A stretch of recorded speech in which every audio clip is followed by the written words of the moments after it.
საქართველოს პარლამენტის თავმჯდომარე რეგიონებში შეხვედრებს აგრძელებს. დავით ბაქრაძე მარნეულში იმყოფებოდა. ბაქრაძე ადგილობრივ მოსახლეობას შეხვდა და მათ მიმდინარე პროექტები გააცნო. ესო პარლამენტის თავმჯდომარე მარნეულის სასურსათო ქარხანაშიც იმყოფებოდა, სადაც დასაქმებულ მუშახელს და საწარმოს ხელმძღვანელებს გაისაუბრა.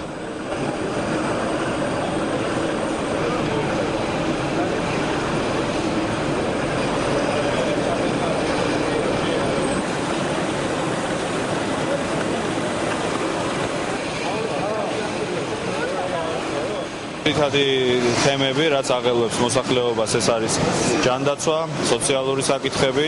ამ რეგიონისთვის ტრადიციულად ძალიან მნიშვნელოვანი იყო წყალმომარაგების პრობლემა და წლების განმავლობაში ადამიანები ცხოვრობდნენ ისე, რომ არ ჰქონდათ არც დასალევი და არც ტექნიკური წყალი. ყველა ეს პრობლემა თანდათანობით გვარდება. რა თქმა უნდა, ძალიან ბევრია გასაკეთებელი.